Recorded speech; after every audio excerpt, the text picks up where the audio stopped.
মজদুর এক হও লড়াই করো। আমার মাটি আমার মা, বিদেশিদের দেব না। বন্দর বন্দর করিস না। লাভজনক প্রতিষ্ঠান নির্মূলী কন্টেনার টার্মিনাল অন্তর্বর্তীকালীন সরকার বিদেশি প্রতিষ্ঠান ডিপি ওয়ার্ল্ডের কাছে ইজারা দেওয়ার জন্য মরিয়া হয়ে উঠেছে। গতকাল চুক্তি করার জন্য পরিকল্পনা ছিল। চট্টগ্রামের শ্রমিক জনতা ঐক্যবদ্ধভাবে এখনো প্রতিরোধ করে রেখেছে।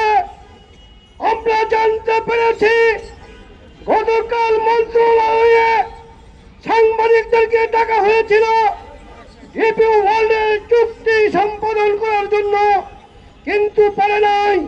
বন্ধু আমার, আমরা আজকে এখান থেকে শ্রমিক জনতা সমাবেশ থেকে চট্টগ্রামের শ্রমিক আন্দোলনের পক্ষ থেকে সুস্পষ্ট বলতে চাই, এই চট্টগ্রামে রক্ত গঙ্গা বয়ে যাবে।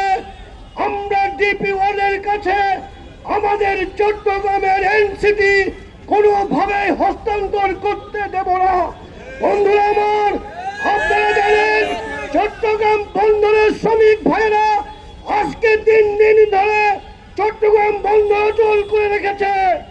এখান থেকে যদি এই অন্তর্বর্তীকালীন সরকার শিক্ষা গ্রহণ না করে, তাহলে আগামীতে চট্টগ্রাম অচল করে দেওয়া হবে।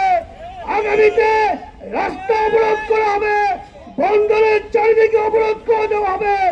আমরা অন্তর্বর্তীকালীন সরকারকে বলতে চাই, কোন ধরনের ষড়যন্ত্র না করে আগামী 12ই ফেব্রুয়ারি যেই নির্বাচন অনুষ্ঠিত হতে যাচ্ছে, আপনারা সেই দিকে মনোযোগ দিন। অন্যদিকে যদি মনোযোগ দেন, আপনাদের চক্ষু আমরা তুলে দিব। প্রিয় বন্ধুরা আমার, আমি টানা তৃতীয়বার অর্জন করেছে দেশের সেরা সুপার ব্র্যান্ড স্বীকৃতি বসুন্ধরা টিস্যু। মানুষ আজকের শ্রমিক কর্মচারী ঐক্য পরিষদের যে কালো পতাকা মিছিল, আপনারা সবাই এখানে উপস্থিত হয়েছেন। আমরা দীর্ঘদিন যে আন্দোলন সংগ্রাম করে আসছি, বন্দর রক্ষার যে আন্দোলন, সরকার তাকে তোয়াক্কা না করে নির্বাচনী মুহূর্তে একদম তড়িঘড়ি করে সবার চোখে ফাঁকি দিয়ে এই বন্দরকে বিদেশিদের হাতে তুলে দিচ্ছে। আমরা তার প্রতিবাদ এবং নিন্দা জানাই। অবিলম্বে শ্রমিকদের যে দাবি, বাংলার জনগণের যে দাবি যে আমাদের বন্দর আমাদের দেশেই থাকতে হবে, এই দেশ এই বন্দর আমাদের মাটি, তাই আমি সরকারকে বলবো সে যেন তার অবস্থান থেকে সরে দাঁড়ায়। তা না হলে সামনে আরো বৃহত্তর কর্মসূচি আমরা দিব। এই বলে আমি আমার সংক্ষিপ্ত বক্তব্য শেষ করছি। জয় হোক মেহনতি মানুষের, জয় হোক।